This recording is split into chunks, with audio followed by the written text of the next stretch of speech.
La machine russe du chaos au premier round revient après son revers face au mur Tom Aspinall. Sergei Pavlovich cherchera à mettre un terme au run de 3 finishes d'affilée de son compatriote Alexander Volkov. L'analyse, c'est dans cet épisode du Game Plan avec Brian, et c'est maintenant. Yo, this is Dustin Poirier. Bienvenue à Fight Minds. sous Fight Minds. Bienvenue sur Fight Minds.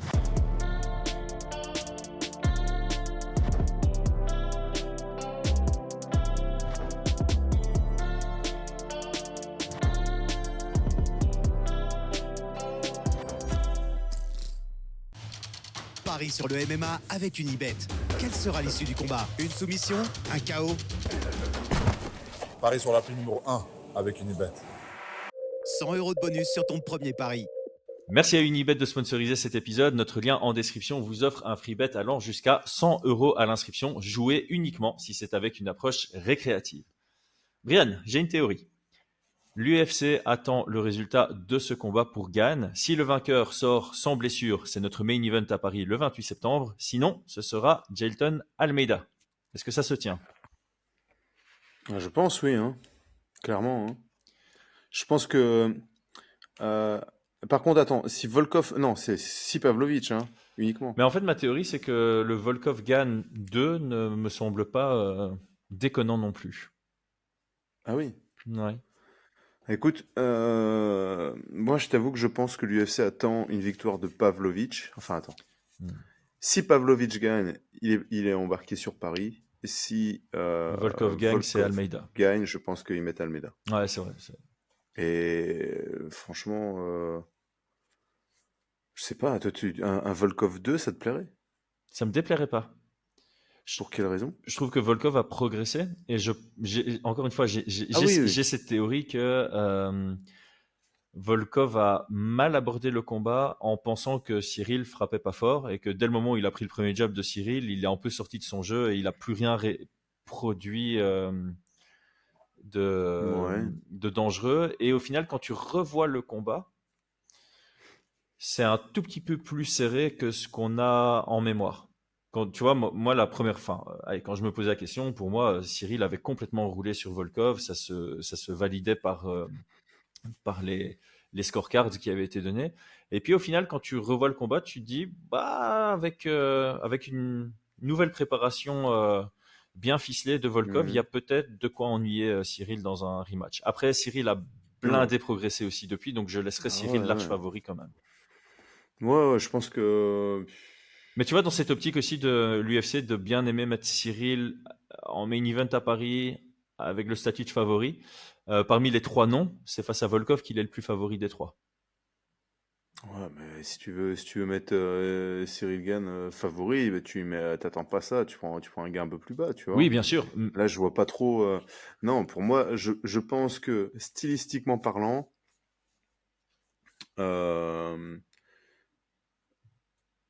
non, je pense que Volkov, déjà, ça intéresse personne. Je vais être honnête, à part toi. Mais un Volkov 2, je pense qu'il y a personne qui est intéressé. Ça me dérange pas d'être différent des autres. Oui, bien sûr, tu as le droit. Mais par contre, je pense que tout le monde veut soit Pavlovich, soit Almeida. Bon, à choisir, Pavlovich, c'est mon option 1, je te le dis aussi. Et voilà. Et je pense que l'option 1, ça reste Pavlovich. Almeida, c'est bien, mais je pense que l'UFC se dit... ça va être le seul, on peut pas se permettre de le placer et qu'il se fasse étrangler dans la première minute, tu vois. Ouais, mais se faire éteindre dans la première minute, c'est risqué, mais c'est son jeu aussi, ouais. Tu vois. C'est pas du tout la même chose. C'est vrai. Tu peux partir, en tout cas, la probabilité. Je pense que l'UFC part du principe que la probabilité qu'il se fasse étrangler est plus importante que celle où il se fait mettre KO dans le premier round par Pavlovich. Malgré qu'il se soit fait connecter par Tai Tuivasa à Paris. Je sais, les maths en MMA, ça fonctionne pas, mais voilà. Ouais, les maths en MMA. Mais dans tous les cas, moi, je pense qu'ils préféraient avoir Pavlovich. Ouais.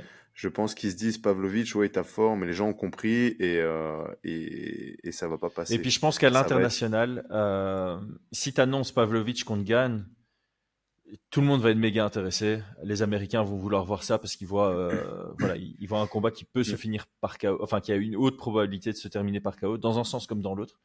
Alors que si tu fais une opposition de style, j'ai l'impression que le côté opposition de style, ça fait kiffer les fans de et puis, MMA. ouais. Mais par contre, enfin, tu vois, ceux qui payent les pay-per-view, ceux qui suivent les Fight Night et tous enfin voilà, les plus casus, ça les intéresse un peu moins ce côté opposition de style. Et puis de l'autre côté, il faut se rendre compte que Volkov, je pense pas qu'à l'international, il intéresse grand monde. Malheureusement, Il est ouais. quand même il a quoi? Il a 3 victoires de suite, là? 3 finishes de suite et depuis qu'il 3 finishes de qu'il a suite. perdu contre Gann, il est à 4-1 avec 4 Mm. finishes. Je pense que Sergei Pavlovich, aux yeux du public, surtout américain, il représente beaucoup plus tu vois, La montagne russe. la montagne russe à abattre, tu vois, et donc bah, ça vend beaucoup plus. Donc eux, ce qu'ils espèrent, c'est une victoire de Pavlovich, sûrement par KO. Ils se débarrassent de son... Volkov aussi, les Russes. Ouais, Donc voilà, de compatriote. son ami russe. Et s'il gagne à nouveau contre Cyril Gane, un Français, bah là, ils vont après le mettre face à un autre champion, peut-être un John Jones Ou quiconque aura la ceinture à ce moment-là. qui concourt à la ceinture. Ouais. Ça se tient, ça se tient. Parlons des forces et faiblesses. On va peut-être commencer justement par Volkov. Même s'il a plus de combats à l'UFC, comme tu l'as dit, il est peut-être moins suivi. Donc on aime bien d'abord décrire celui que les gens connaissent un peu moins. Donc Alexander Volkov, c'est un palmarès de 37 victoires pour 10 défaites en poids lourd. 24 victoires par KO, 4 par soumission. On va mettre ça de côté. Il est à 11 victoires, 4 défaites à l'UFC. Il a 4-1 depuis sa défaite contre Cyril Gane. Sa seule défaite après Cyril Gane, c'est à Spinal quand même. Et ses 4 victoires sont des finishes. Comment est-ce que tu décris le bonhomme, le géant russe? C'est aussi un géant, lui. 2 mètres... 2 mètres 0. 1 et 2 mètres 2 mètres 3 1. d'allonge selon Tapologie. Pour faire Ouais. l'équivalent, ça fait 10 cm de plus en taille que Pavlovich. Par contre... Faut pas parler de ça maintenant, là. Ah, ok. Je m'arrête au par contre. Je m'arrête au par contre, mais Ouais. je dis pas la suite de mon par contre. Donc, je pense qu'on peut le décrire comme un striker, donc droitier, si je dis pas de bêtises. Il peut changer de garde de temps en temps. Ouais, moins Euh, souvent que les switchers, mais ça peut lui arriver. On peut le voir en gaucher de temps en temps. durable. Il paraît perméable au coup. Il semble avoir un peu le menton disponible, mais je trouve qu'il a un système défensif relativement efficace. Il a une bonne compréhension, bonne gestion de la distance. Et il a montré des très belles compétences au sol dernièrement, malgré s'être fait soumettre par le champion intérimaire actuel. Ouais, il place un Ezekiel quand même dans sa dernière victoire par soumission. Ouais, puis ses 3 dernières victoires, c'est au sol, non? C'est pas ça? Et ouais, mais par contre, ça commence chaque fois debout. Ah, pour moi, c'est un très très bon striker, mais par contre, il est... Ouais, quand ça va au sol, il est encore là, tu vois. Il fait ça relativement bien. Je trouve plutôt performant au clinch. Défense de lutte, c'est pas trop mal, non? Ouais, sauf contre Aspinal, mais bon, Aspinal, C'est- le timing qu'il a eu sur ces 2 takedowns contre Volkov, Oui, bah après, c'est pas trop mal, voilà, hein, c'est pas trop mal, c'est pas incroyable, Voilà. tu vois, c'est pas trop mal. C'est moyenne haute, voilà, moyenne haute pour Moyenne haute, pour voilà. la division, voilà. Je suis d'accord. C'est dit Un truc Pour la division. et haut volume pour un poids lourd touché plus de 5 fois par minute, c'est quand même, on va appeler ça un haut volume. Encore une fois, par rapport à la moyenne des poids lourds, pas par rapport à la moyenne UFC. Très bon low kicker, je trouve. Il envoie pas mal de low kick. Il combat comme un grand. Il y a les front kicks, il y a le jab, il sait se cacher derrière son direct. Je trouve qu'il travaille de mieux en mieux sur les 3 niveaux. Il y a de plus en plus de frappes qui viennent vers le corps, même avec sa boxe anglaise. Il commence à se transformer un peu en sniper, je trouve. Son contre avec son bras arrière sur Tai Tuivasa, il est passé plusieurs fois. Je le trouvais vraiment très précis sur un bon timing. Et il combine de mieux en mieux. Avant, je le voyais plus comme quelqu'un qui faisait beaucoup de single attack, qui de temps en temps envoyait son bras avant suivi de son low kick intérieur. Ça fonctionnait très bien pour lui. Mais là, il commence à combiner de plus en plus. Il finit ses combos sur des middle kicks, sur des low kicks. C'est un jeu très intéressant. Maintenant, ce côté Les combo, je sais aussi, pas. hein. Quoi ça? Les tip kicks qu'il utilise. Les front kicks sont très très... très bons. C'est contre Waltaris qu'il finit le combat comme ça? Je pense. Hein. Ah, ça je sais pas, j'ai pas vu ce combat-là. Ça remonte, mais j'ai en tête qu'il finit un combat grâce à un type et puis il vient chercher le finish derrière avec ses frappes. Mais très beau d'ailleurs. C'est vraiment un peu le même type que Donald Cerrone a envoyé plusieurs fois contre Jim Miller. assez bas, bien au-dessus de la coquille quand même, mais voilà, bien en snap, pam, coup de fouet. Mhm. Pas pour pousser, mais pour faire mal. Tu m'as perdu? Non, c'est bon, Ok, ok. Est-ce qu'on a tout décrit chez Volkov? Bah, évidemment, son gros défaut face à Derek. Durable peut-être? Ouais, durable, capable sur 5 Ou rounds, capable... Ouais. je Ouais. pense. Un peu ce style. Il appuie pas toutes ses frappes, donc j'ai l'impression que il est durable aussi parce qu'il a une bonne gestion de son énergie.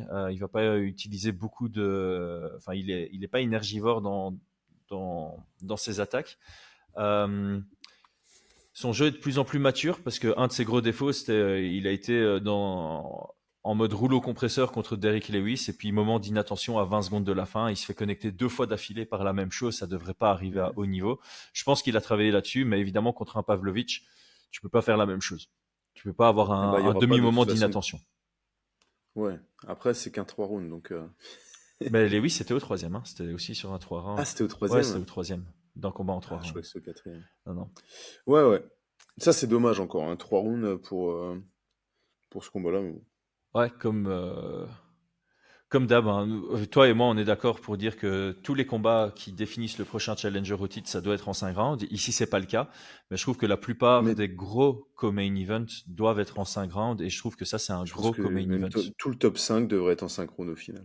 Ouais, Tout le top 5, comme ça, tu te casses pas la tête, parce qu'ils sont tous éligibles, entre guillemets, à un title shot.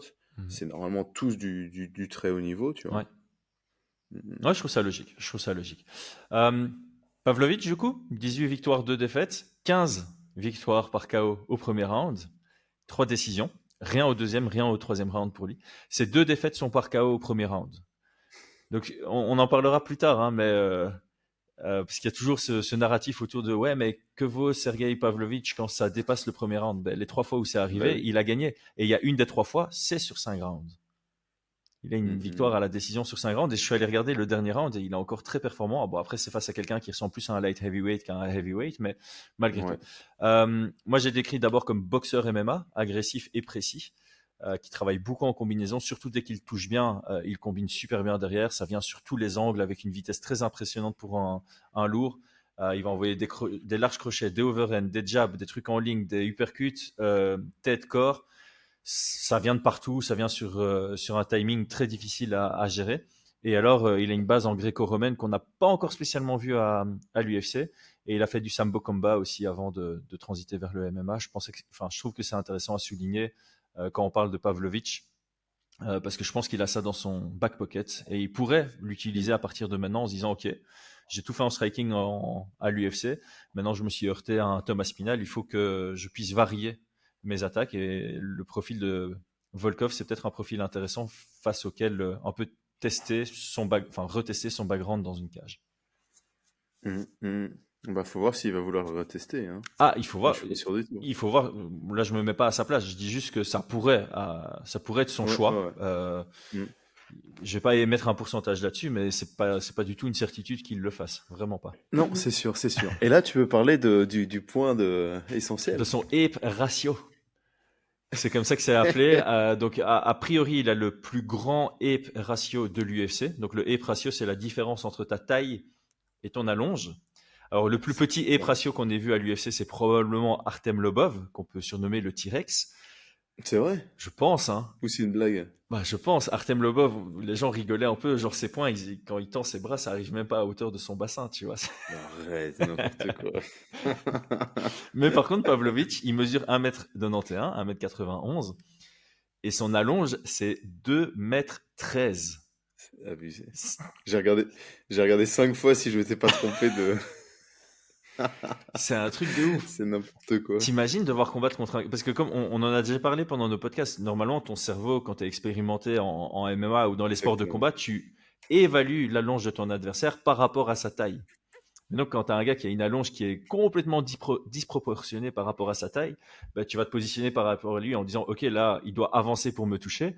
Et en fait, non, il tend son bras et son bras, il passe à travers ta tête quand même. Et avec la puissance qu'il a, je pense que ça a surpris la plupart de ses victimes. Ouais, ouais. Pour moi, c'est vraiment le gros point de cette analyse, je t'avoue. Non, non. Euh, Écoute, moi, j'ai pas grand-chose à rajouter. J'ai marqué que je trouvais qu'il paraissait sensible un petit peu au low kick, en tout cas perméable au low kick. C'est vrai que Thomas Spinal, on en voit 3-4 bien à la Justin Mm. Gaethje où il veut passer au travers de la jambe et ça passe. Ouais. Donc ça c'est questionnant. Je pense que c'est un gars qui, voilà, met une pression légère. Il cherche à t'amener vers la cage pour pouvoir te frapper, tu vois, Mhm. pour pouvoir boxer. Et non, tu l'as dit, moi j'ai mis à peu près la même chose. Gros frappeur. Mhm. Il est là pour t'éteindre. Et un bon Hum, jab aussi, évidemment. De par son allonge, il a un bon jab, je trouve. Il faut pas l'oublier. Il est capable de travailler derrière. Même si la plupart de ses combats, il trouve une ouverture sur un coup dur qui lui permet d'aller chercher le finish derrière. Ouais, ouais, ouais. Mais alors sur le combat qu'il a fait sur aussi dans les points négatifs, j'ai marqué quand même qu'il revenait d'une défaite par KO. Mhm. C'est pas rien non plus, hein. Du tout.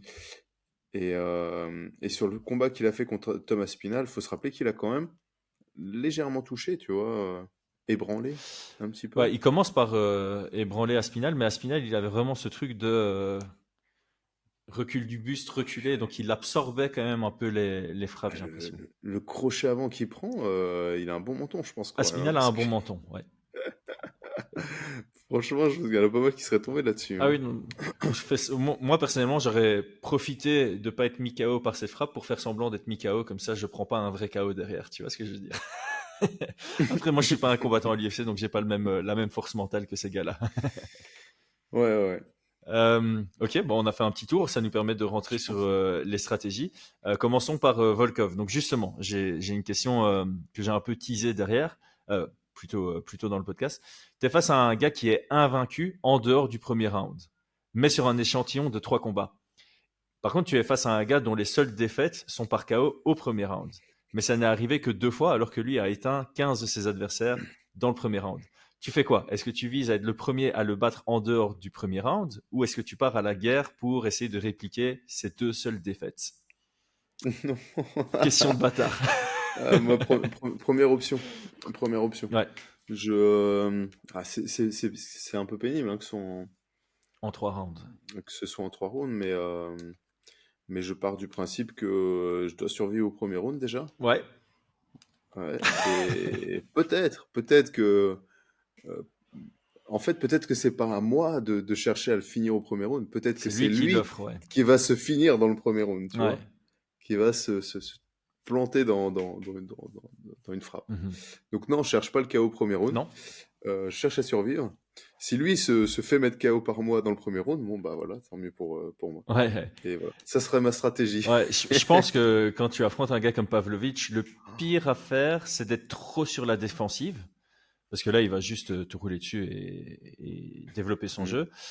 Mais c'est aussi très mauvais de t'ouvrir sur un moment qui est peu opportun. Et quand je dis t'ouvrir, c'est même envoyer un jab, ça crée une ouverture sur le cross-counter avec son allonge, ça peut toucher. mm, mm, Par contre, il faut trouver ce juste milieu entre, voilà, chercher à ce qu'il n'y ait pas trop de moments chauds dans le premier round, mais tu dois aussi répondre présent quand tu es un peu forcé d'être dans l'action. Tu dois un peu lui montrer que tu es capable de le connecter dur pour que les démons et les souvenirs de ce qui s'est passé contre Aspinal reviennent et le rendent peut-être un peu plus attentiste. Donc je pense mm, pas qu'il mm. faut constamment bouger, reculer, reculer, faire que désengager, parce qu'à un moment, tu seras à l'échange contre lui. Et dans l'échange contre lui, il faut pas être juste en mode défensif, parce que sinon, il va continuer sa combinaison et trouver son ouverture. Il faut trouver le contre au bon moment entre sa combinaison qui vient très rapidement, ce qui est très compliqué, mais je pense que c'est important Mm. ouais, de montrer que tu es un vrai poids lourd aussi. Ouais, je pense. Mhm. Bah, pour Volkov, je pense qu'il doit faire attention dans ses déplacements à pas vouloir boxer dans la poche une fois qu'il a été acculé à la cage. Mhm. Je pense il doit être capable d'utiliser son jab pour toucher, ressortir. Ouais. Je le verrais bien utiliser ses genoux en contre, tu vois, Mhm. plutôt. Euh, Effectivement, il a le déficit d'allonge, mais il a pas le déficit de taille. Mhm. Et ça pourrait être une bonne solution pour connecter dans le premier. Effectivement, il pourrait se retrouver au clinch, mais je suis pas sûr que Pavlovich va vouloir gagner en mettant au sol. Non, encore une fois, pour moi, c'est un plan B, ça. S'il trouve pas sa distance, s'il commence à se Mm, fatiguer, à mm, frapper dans le vent, peut-être essayer de coller à la cage et travailler ouais. sur sa gréco. Moi, j'ai noté ça dans le plan B pour Pavlovic, mais pour moi, Pavlovic, il Donc, doit rentrer avec son game plan A mm. habituel de faire du Pavlovic. Par contre, c'est vrai que c'est intéressant Mais ce que tu dis, puisque quand tu regardes le combat d'Aspinal, même si c'est pas très long, c'est assez intéressant l'approche qu'a Aspinal. Aspinal bouge énormément. Après, la façon de bouger d'Aspinal ne correspond pas du tout à celle de Volkov, qui est un peu plus ancrée sur ses appuis. mm, Euh, Thomas Aspinall est très rapide pour un poids lourd aussi, que ce soit avec sa vitesse de pointe, mais aussi avec ses entrées-sorties. Et donc Aspinall, sa stratégie, c'était vraiment bouger, bouger, bouger, ancré pour un gros low kick, bouger, bouger, bouger. Et puis, il a fait une double entrée sur un jab cross et c'est passé à l'intérieur de la garde de Pavlovic. Je pense pas que ouais, Volkov non, c'est passé à l'intérieur du du contre. crochet Ouais, c'est avant ça, de du contre, pas de Pavlovic. la garde du contre. Ouais.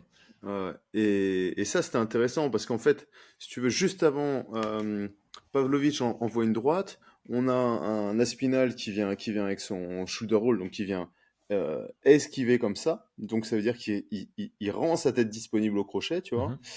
Donc ouais, c'est là où tu vois où Aspinal est vraiment bon, c'est que quand tu mets un système de défense, tu dois partir du principe que l'adversaire va vouloir adapter en fonction de ton système de défense, tu vois. Mhm.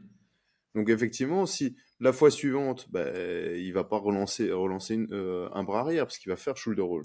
Donc il est parti sur son crochet avant.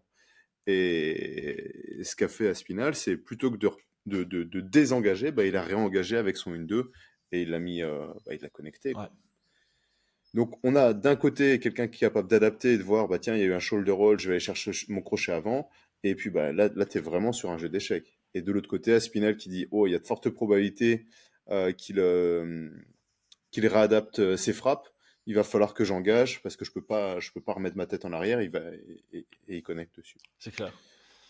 Donc, tu vois, sur Volkov, je pense quand même qu'il y a un autre truc qu'il pourrait utiliser, c'est de mettre, t'en as parlé, hein, du volume, Mhm. des tips, des stop kicks, des jabs, bouger, sortir, pap, pap, sur ce premier round, parce qu'on a quand même un Pavlovic qui désengage un petit peu, qui réavance, qui désengage un petit peu, et qui est plutôt en train de chercher à cadrer avant de boxer. Il n'est pas en train de construire, tu Ouais. vois. Enfin, Il construit il un moment, il construit, construit pas un combo. voilà, Voilà. il va construire en, en chassant et en essayant de cadrer. Et puis une fois qu'il a cadré, là, il va faire ses combinaisons où il va chercher vraiment beaucoup de puissance. Mais dès qu'il t'a hameçonné, tu peux pas boxer avec lui, Mhm. tu vois. Et donc je pense que pour Volkov, peut-être que ça serait la stratégie première. Est-ce qu'il va le faire? Je ne crois pas. Je pense que Volkov, quand je vois, je trouve qu'il boxe de manière un peu risquée quand même. Ouais, est-ce que c'est parce qu'il est grand? Ouais, c'est vrai qu'il a les mains assez basses. Par contre, quand ça attaque de l'autre côté, il arrive quand même comme tu l'as dit, il a une compréhension du système défensif. C'est assez particulier. T'as Mm, l'impression mm. qu'à un moment, il peut se reconnecter. C'est ça le problème. C'est que Pavlovic, Ouais. il suffit de un moment, même Mm, un mm, mm. demi-moment. Donc, Ou juste, au-delà d'un moment, 15 centimètres de plus que les autres, voilà, c'est ça. dans ce moment-là. Et ouais, donc pour Volkov, moi j'avais aussi noté, c'est dans le premier round, en tout cas, maximiser les échanges de single attack, que ce soit d'un côté ou de l'autre. Vraiment Mm. transformer ce combat en combat d'escrime un peu. Ok, Ouais, je c'est viens ça. juste pour une frappe et toi tu vas venir aussi que pour une frappe vers moi. Mm, mm, Et mm. alors il doit viser à prendre 2-3, hein, parce que le premier, Ouais, ouais, je suis il entièrement peut pas d'accord. se focus en mode il faut absolument que je prenne le premier, ce serait, je pense, une erreur. Pour Pavlovic, c'est marrant, hein, moi j'avais noté en premier pression et cadrage lent, bosser sur son jab, peut-être désengager défensivement pour mettre Volkov en confiance, à enclencher des combos ou à surengager et attaquer sur les resets potentiellement. Mais je pense que voilà, le gros du jeu, c'est surtout lui qui doit initier. Je pense pas qu'il doit miser sur un contre, il doit plutôt miser sur c'est moi qui vais te toucher, te sonner et puis venir te finir derrière. Mm. Moi, j'aurais tendance plutôt. Alors, pression lente, je suis entièrement d'accord. Mais par contre, je pense qu'il aurait un gros intérêt à bosser sur le corps. Ah oui, attaquer le corps de. Attaquer le corps avec des jabs. Alors, quand je dis le corps, ça veut pas dire le ventre, hein. Ça peut être les bras, ça peut être les pecs. Mais voilà, de viser le rectangle du corps, frapper au niveau des côtes, pour pouvoir faire descendre. Et on a quand même un Volkov qui a tendance à faire beaucoup de retraits de buste, comme il est grand, Mhm. il prend pas mal d'amplitude. Voilà, frapper, et puis après peut-être remonter à la tête. Ouais. Dans ce premier round, je le verrais plutôt commencer à faire descendre Volkov pour protéger son corps et rendre sa tête beaucoup plus disponible. Ouais, c'est ça, parce que si tu te fais beaucoup toucher au corps, tu n'as plus trop envie de retirer ta tête, parce que ça expose ton corps et ça fait un peu plus mal d'encaisser une frappe quand tu es vers l'arrière que tu es bien Mm. recroquevillé sur toi. Enfin, recroquevillé, vous voyez ce que je veux dire, quoi. Ouais. Et moi, je pense que Pavlovich, il doit aller chercher le KO, hein. Ouais, Je pense qu'il doit pas commencer à se dire, tiens, je vais prendre mes rounds ou mettre au sol ou des trucs comme ça. Parce que dans sa recherche de KO, je pense qu'il prendra ses rounds. ouais, tout simplement. Il va Voilà, frapper plus aussi simple que fort ça. et ça devrait Donc suffire. voilà, il doit être, comme tu l'as dit, désengagé, il doit quand même être méfiant. Il peut pas sous-estimer Volkov. Il est pas là pour rien, tu vois. Il doit se méfier des frappes. Mais je le vois rester simple, pression, bosser. Et je pense que le facteur X dans ce combat, ça va être cette allonge. On a parlé de Volkov qui avait une très très bonne compréhension de la distance, qu'esquiver avec des retraits et tout. Mais les amis, vous pouvez avoir la meilleure compréhension de la distance quand vous avez un extraterrestre en face de vous, avec un peu de fatigue, avec 13 cm, 13, ouais, 13 cm, je sais pas combien, il a peut-être 20 cm de plus que la moyenne, j'en sais rien, tu vois. Mais en fait, je sais même pas c'est quoi la moyenne, mais je crois que la moyenne, on tourne aux alentours de allonge équivalente à ta taille.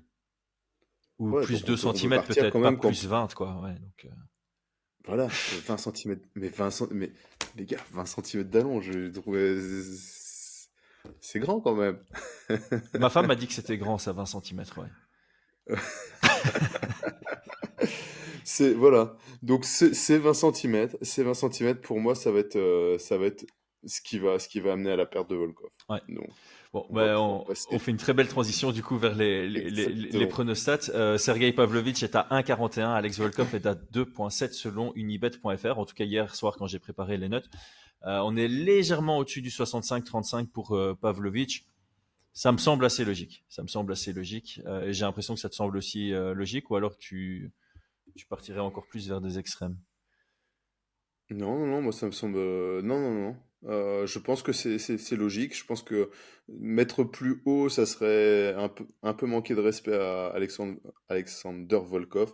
Je pense qu'il a quand même des armes, hein, on en a parlé. Mhm. Il a quand même la possibilité de trouver un chemin pour la victoire s'il arrive à imposer un game plan et être un petit peu plus stratège. Ouais.